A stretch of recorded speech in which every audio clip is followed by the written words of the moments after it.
السلام علیکم ورحمۃ اللہ۔ امید ہے آپ خیریت سے ہوں گے، اور ماشاءاللہ سے بہت سارے شرکاء نے مجھے اپنا ویژن اور مشن جو ہے وہ لکھ کر بھیجا تھا، اور میں نے حتی الامکان کوشش کی کہ انہیں گائیڈ کر سکوں۔ الحمدللہ بہت سارے لوگوں کو ویژن اور مشن کے حوالے سے کلیئر ہو گیا ہے، اور دو چیزیں میں اس میں مزید وضاحت کرنا چاہوں گا۔ پہلی چیز تو یہ کہ ویژن دو طرح کا ہوتا ہے۔ ایک تو وہ ویژن جو آپ شارٹ ٹرم متعین کرتے ہیں، مثال کے طور پر جو ہم نے پہلے کہا تھا کہ 5 سال بعد یا 10 سال بعد اپنی زندگی کو یا معاشرے کو کیسے دیکھنا چاہتے ہیں، جبکہ دوسرا ویژن وہ ہوتا ہے جو آپ کی زندگی تک محدود نہیں ہوتا۔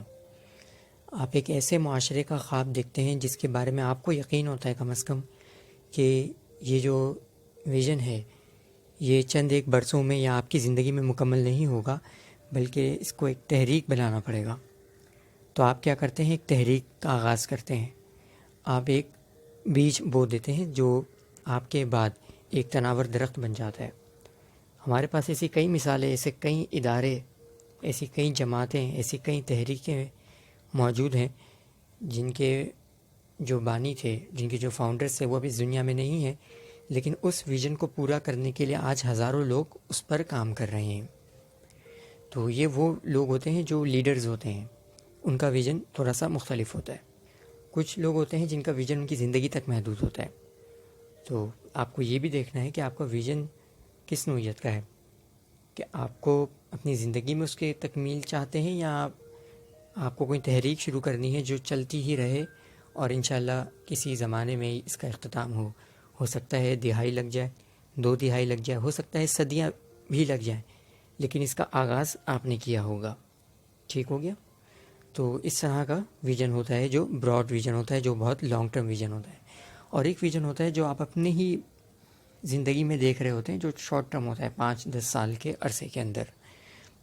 تو اب ہم بات کریں اگر مشن کی دوبارہ، تو مشن کے لیے میں نے آپ سے ایک سوال پوچھا تھا کہ آپ کیا سمجھتے ہیں کہ وہ کون سے طریقے ہیں کہ جن سے آپ اس مشن کو اچیو کر سکتے ہیں، یعنی اس گول کو اچیو کر سکتے ہیں اس مشن پر عمل کرتے ہوئے۔ اور اس کی میں نے مثال بیان کی تھی کہ جیسے ایک صاحب جو یہ چاہتے ہیں کہ ان کی ہاں جو بستی ہے اس میں جو نوجوان ہیں ان کی اخلاقی حیثیت سے اچھی تربیت ہو جائے، کیونکہ آج کل نوجوان جو ہے وہ گالی اور اس طرح کی چیزوں میں بہت زیادہ اخلاقی جو امراض ہیں اس کے اندر بہت زیادہ بڑھتے جا رہے ہیں۔ تو ان کا ویژن کیا ہے؟ ان کا ویژن یہ ہے کہ وہ اپنے کم از کم آئندہ 5-10 سالوں کے اندر اپنے بستی، اپنے دیہات کے اندر اس ماحول کو کریٹ کر دیں کہ وہاں کا ہر بچہ جو ہے، ہر جوان جو ہے وہ اخلاقی اعتبار سے اعلیٰ درجے پر فائز ہو۔ اس کا جو طریقہ ہو سکتا تھا وہ 3 ہو سکتے تھے، یعنی اس کے لیے جو اس ویژن کو اچیو کرنے کے لیے جو مشن متعین کیے جا سکتے تھے وہ کیا تھے؟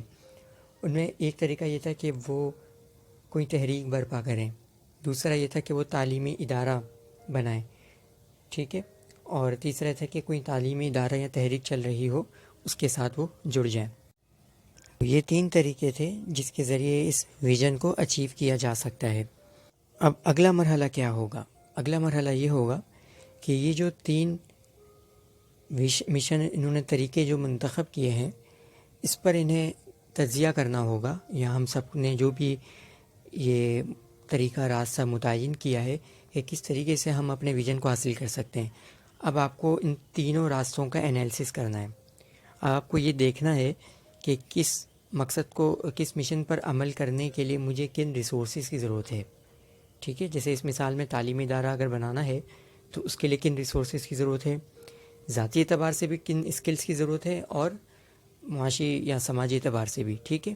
اسی طرح اگر کوئی چیز جوائن کرنی ہے کسی تحریک کو تو اس کے لیے کن اسکلز کی ضرورت ہے، یہ ساری چیزیں، پھر کیا اس میں فائدے ہیں اور اس میں کیا نقصانات ہیں، یہ تمام چیزیں جو ہے نا ذہن نشین ہونی چاہیے ہمیں۔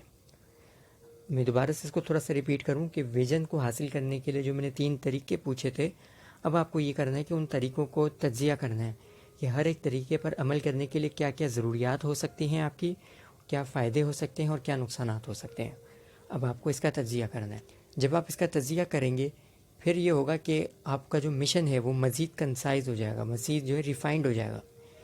جہاں آپ نے 3 طریقے لکھے تھے نا، وہاں آپ شاید اس کو مختصر کر دیں، یا ہو سکتا ہے کہ ایک ہی بنائیں اور اس کی چھوٹی چھوٹی شاخیں آپ تقسیم کر دیں. تو پھر آپ کو اب کیا کرنا ہے، اب اس کا تجزیہ کرنا ہے اور تفصیل سے لکھنا ہے کہ آپ کو اپنے مشن کو اچیو کرنے کے لیے کن کن چیزوں کی ضرورت ہے. یہاں پر میں ایک اور مثال بھی بیان کرنا چاہوں گا. ایک اور جو ہیں وہ صاحب تھے، ان کا مشن یہ تھا کہ وہ اپنی فیملی کو ایک اچھے سکون دہ اور ایک خوشحال زندگی دینا چاہتے ہیں. ٹھیک ہے، کیونکہ وہ بڑی مشکلات میں تھے ایک زمانے میں، تو اب ان کی خواہش ہے کہ وہ اپنے والدین کو اچھی زندگی دیں، ایک خوشحال زندگی دیں ہر اعتبار سے. تو اب ان کا جو ویژن ہے وہ کیا ہے کہ مجھے 10 سال بعد اس مقام پر پہنچنا ہے کہ میری اور میرے والدین کی جو زندگی ہے وہ خوشحال ہو. ٹھیک ہے، اب اس کے لیے مشن کیا ہوگا؟ مشن یہ ہو سکتا ہے کہ میں معاشی اعتبار سے مضبوط ہو جاؤں. دوسرا مشن کیا ہوگا؟ میری ذات سے میرے گھر والوں کو کوئی تکلیف نہ پہنچے. اس کے علاوہ کیا ہوگا کہ میں اپنے گھر والوں کو ایموشنلی بھی اور فائنینشلی بھی سپورٹ کروں. تو یہ 2 مشنز ان کے بن جائیں گے. اب اس مشن کو اچیو کرنے کا وہ تو ویژن تھا کہ خوشحال زندگی کے اندر کیا 2 چیزیں شامل ہیں؟ ایموشنلی اور فائنینشیل لائف. تو یہ 2 ان کے مشن بن گئے. اب اس مشن کو اچیو کرنے کے لیے انہیں کیا کرنا ہے کہ مجھے بزنس کرنا ہے تاکہ میں فائنینشیلی سپورٹ کر سکوں. اور دوسرا کیا، مجھے اپنی ایموشنل انٹیلیجنس پر اتنا کام کرنا ہے، اپنی لرننگ پہ، اپنی شخصیت پر، اپنی پرسنالٹی ڈیولپمنٹ پہ اتنا کام کرنا ہے کہ میں اپنے گھر والوں کو ایموشنلی سپورٹ کر سکوں. تو یہ طریقہ کار ہوگا. ٹھیک ہے، میں امید کرتا ہوں کہ آج کی جو مختصر سی گفتگو ہے یہ بھی کلیئر ہو گئی ہوگی کہ آپ کو اپنا مشن میں جو آپ نے 3 پوائنٹس لکھے تھے ان کا تجزیہ کرنا ہے، پھر ہر ایک کو کاسٹ اینڈ بینیفٹس دیکھنے ہیں، پھر اس کے بعد آپ کو کوئی مشن سلیکٹ کرنا ہے اور اس کو حاصل کرنے کے لیے کیا کیا طریقے ہو سکتے ہیں وہ ساری چیزیں لکھنی ہیں آپ کو. اگر کوئی کنفیوژن رہ گئی ہو تو آپ دوبارہ مجھ سے ان باکس میں بھی پوچھ سکتے ہیں اور میں انشاءاللہ آپ لوگوں کے رسپانس کا منتظر رہوں گا. دعا میں یاد رکھیے گا. مجھے حافظ محمد شارق کو اجازت دیجیے. السلام علیکم ورحمۃ اللہ.